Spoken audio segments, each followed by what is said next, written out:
Salam aleyküm dəyərli şagirdlər. Kimya test toplusu 1-ci hissə 2025-ci il elektrolitik dissosiasiya, ion mübadiləsi reaksiyaları, duzların hidrolizi, elektroliz bölümündə olan elektrolitik dissosiasiya mövzusu suallarına bərabər baxaq. Bismillah. Sual 1. Hansı halda hər iki maddə elektrolitdir? Dəyərli dostlar, suda həll olan əsaslar, turşular və duzlar elektrolit hesab olunacaq. Ona görə də A variantında baxın, görürsünüz, metan verilibdir. Bu heç bir sadaladıqların heç birinə aid deyildi. Ona görə A variantı getdi. Sonra gəlirik, burada CH3OH verilibdir. Ona görə C variantı gedir. Sonra burada C2H5OH verilibdir. Bu da deməli, nə əsas, nə oksid, nə turş. Daha doğrusu nə əsas, nə turş, nə duz deyə o variantda getdi. Sonra D variantında da C2H5OH göstərilibdir. Bu variantda getdi. Düzgün cavabımız B variantıdır. Baxın, suda həll olan əsasdır. Natrium OH, ferium NO3 2 dəfə də suda həll olan duzdur. Sual 2. Yalnız qüvvətli elektrolitlərdən ibarət olan sıranı göstərin. Dəyərli dostlar, qüvvətli elektrolitlər qüvvətli turşulardır. Suda həll olan əsaslardır. Bir dənə NH4OH burada istisnadır. Və bir də suda həll olan duzlardır. Deməli, A variantında görürsünüz, burada su göstərilib. A variantı getdi. Sonra gəlirik. C variantında burada bir çöküntü var. Getdi. Həmçində CH2OH da vardı burada. Sonra D variantında argon klorid çöküntüsü var. Həmçinin NH4OH da var burada. Getdi D variantı. Y variantında yenə də su var. Görürsünüz, barium karbonat adlı bir çöküntü var. Bunlar da getdilər. Düzgün cavabımız olacaq B variantı. Baxın, qüvvətli turşudur. Suda həll olan əsasdır və suda həll olan duzdur.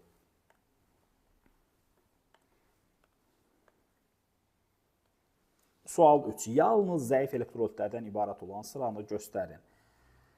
Dəyərlər, B variantında nitrat turşusu və sulfat turşusu göstərilib. Bunlar qüvvətli elektrolitlərdir. Getdi. Sonra C variantında deməli, nələr göstərilibdir? Bu arada A variantında H2SiO3 göstərilibdir. Bu heç elektrolit deyil. Ona görə bu variantda çıxır. Həmçinin burada qüvvətli turşu var deyə A variantı ona görə də çıxdı.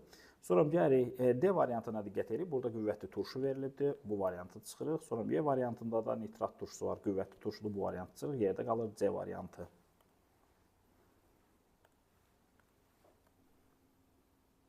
Sual 4. Hansı maddələr cütü qeyri-elektrolitlərdir? Deməli, B variantında baxın, H-xlor var, qüvvətli elektrolitdir. Suda həll olan əsas turşu və duz elektrolitdir. Ona görə də B variantı çıxdı, çünki burada qüvvətli elektrolit verilibdir. Həmçinin C variantında da kalium xlor var. Bunların hər ikisi ümumiyyətlə, həmçinin də B variantındakı maddələrin hər ikisi elektrolitlərdir. Bunlar getdilər, çünki onlar suda həll olan maddələrdirlər və elektrik ziyanını keçirən maddələrdirlər. D variantında sulfat turşusu verilibdir. Bu elektrolit hesab olunacaq. Bu variant getdi. Y variantında da natrium OH verilibdir. Bu elektrolit. Ona görə Y variantı getdi. A variantında baxmayaraq ki, bu maddənin hər ikisi suda həll olur, sadəcə onlar ionlarına parçalanmır deyə elektrik ziyanını keçirmirlər və qeyri-elektrolit adlanırlar.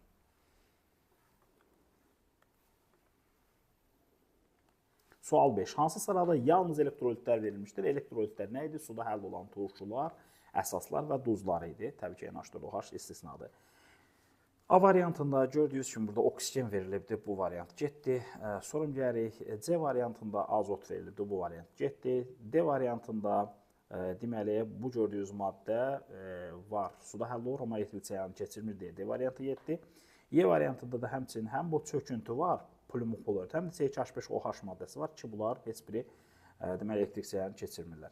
Amma B variantındakı hər üç maddə elektrolitdir. Çünki bunlar suda həll olan duzlardır. Suda həll olan duzlar, suda həll olan əsaslar və suda həll olan turşular elektrolit hesab olunurlar.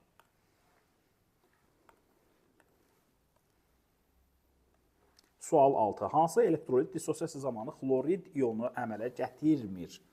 Xlorid ionunun əmələ gəlməsi üçün H-xlorun qalığı olmalıdır burada. Qısası elə bir duz götürməliyik ki, bu duz metaldan və xlorid ionundan ibarət olsun. Bunlar xlorid ionu əmələ gətirərlər. Necə ki, A variantı, C variantı, Y variantı və C variantında olduğu kimi bu variantların hamısında görürsünüz xlorid ionu var. Yəni, metaldan və xlordan təşkil olunmuş maddələrdir. Amma B variantındakı maddədə isə xlorid ionu yoxdur. Yəni, o maddə dissosiasiya zamanı kalium xlor O3 bu şəkildə dissosiasiya eləyəcək. Kalium müsbət və xlor O3 mənfi. Görürsünüz, burada xlorid yox. Gördüyünüz bu boydakı şəkil dənə anion əmələ gəldi.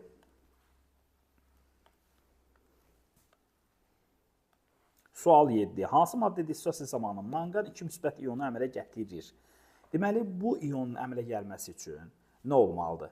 Maddəmiz ya olmalıdır, ümumiyyətlə suda həll olan bir duz olmalıdır, yəni belə bir şey olmalıdır. Manqan, bir də turşu qalığı. Belə bir maddə olmalıdır. Manqan və turşu qalığından ibarət olmalıdır. Görürsünüz, bu A variantı oksiddir, getdir. Y variantı da əsasdır, getdir. Bunlar deməli oksid ümumiyyətlə elektrolit sayılmır. Əsaslardansa ancaq suda həll olan əsaslar elektrolit sayılır. Manqan OH2 də suda həll olmayan maddədir. Getdik. Sonra B variantına baxın. Burada manqan var, düzdür, amma o turşu qalığının içindədir. Manqanat turşusunun, daha supermanqanat turşusunun qalığının içərisindədir. Həmçinin burada da görürsünüz C variantında da manqan var, amma bu manqanat turşusunun qalığı kimidir. Amma D variantını götürəcəyik və bu maddə dissosiasiya eləyəndə bu şəkildə dissosiasiya eləyəcək. Manqan 2 müsbət, üstünə gəlirəm 2 dənə NO3 mənfi. Görürsünüz, manqan 2 müsbət ionu əmələ gəldi. Sual 8. Elektrik cərəyanını keçirir. Dəyərli dostlar, elektrolitlərin ərintiləri və məhlulları elektrik cərəyanını keçirir. Ona görə düzgün cavabımız birinci və ikinci olacaq. Ərintisi və suda məhlulu. Amma bəlkə halda bunlar elektrik cərəyanını keçirməyəcəklər. Ona görə düzgün cavabımız Y variantı olacaq.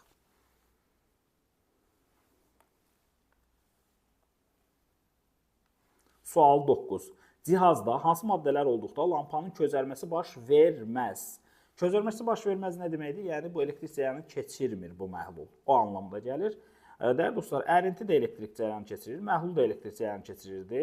Ona görə bu iki dənə variantı getdi, 1-2 variantı getdi, yalnız 3 qalır. Yəni, doğru cavabımız D variantı.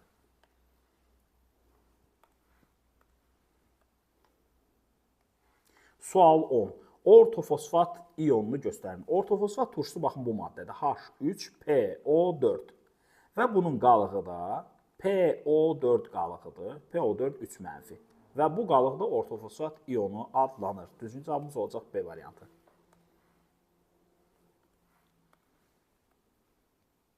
Sual 11. Ammonium ionunu göstərin. Ammonium ionu A variantında göstərilən maddə, yəni NH4 müsbət ionudur.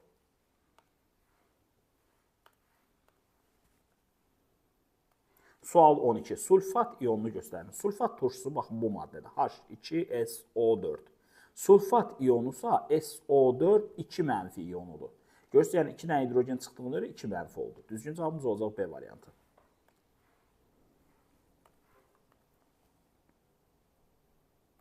Sual 13. Karbonat ionunu göstərin. Karbonat turşusu H2SO3 bu maddədir və SO3 2 mənfi də karbonat ionu adlanır.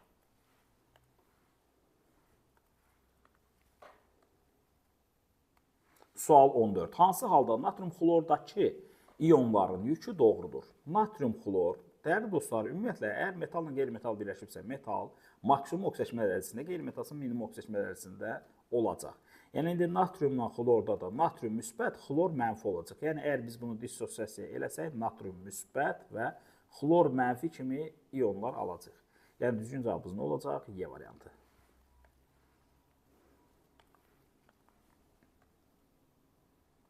Sual 15. Hansı halda kalsium xloriddəki ionların yükü doğrudur?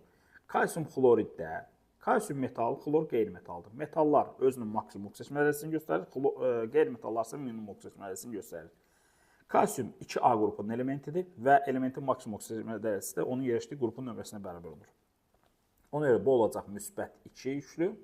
Sonra xlorsa qeyri-metaldır deyə minimum oksidaşma dərəcəsini göstərəcək. Xlor da 7-ci qrupda yerləşir. 7-ci qrupun minimumunu da tapmaq üçün qrupdan deməli 8 çıxacaq. Yəni 7-dən 8 çıxacaq, qalacaq -1. Qısası kalsiumun üstündə müsbət 2, xlorun üstündə də -1 olacaq. Yəni D variantı.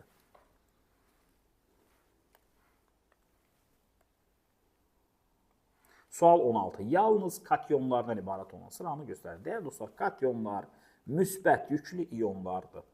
Yəni, üstündə müsbət olanları götürməliyik. Deməli, A variantında görürsünüz, -2 var burada. Buna görə A variantı getdi. Sonra C variantında da həmçinin OH və SO4 ionları var. Mənfidilər getdi bunlara görə. B variantında görürsünüz, brom var, mənfidir. Ona görə B variantı getdi. D variantında da bütün hamısı elə mənfi yüklüdür. Bunlar anionlardır. Ona görə bu variant getdi. Düzgün cavabımız Y variantı. Baxın, kuprimin üstündə də müsbət Civənin də və atom üstündə də müsbət yük var.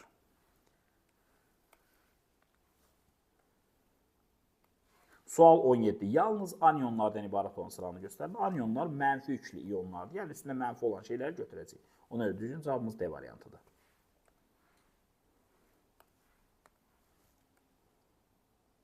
Sual 18. Hansı iyon bütün əsasların tərkibinə daxildir? Dəyərli dostlar, əsaslar nədən ibarətdir? Əsaslar ibarətdir metaldan və OH-dan. Yəni OH dediyimiz, metallar fərqli ola bilər. OH dediyimiz bütün əsasların tərkibində var. Ona görə düzgün cavabımız A variantı.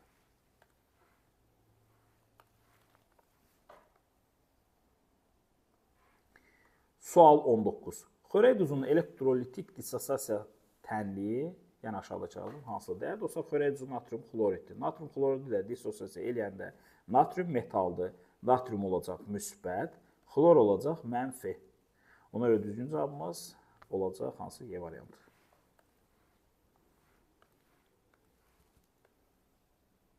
Sual 20. Xlor turşusunun elektrolitik dissosiasiya tənliyi. Xlor turşusu H xlordur. H xlorun tənliyində də H olacaq müsbət 1, xlor olacaq mənfi 1.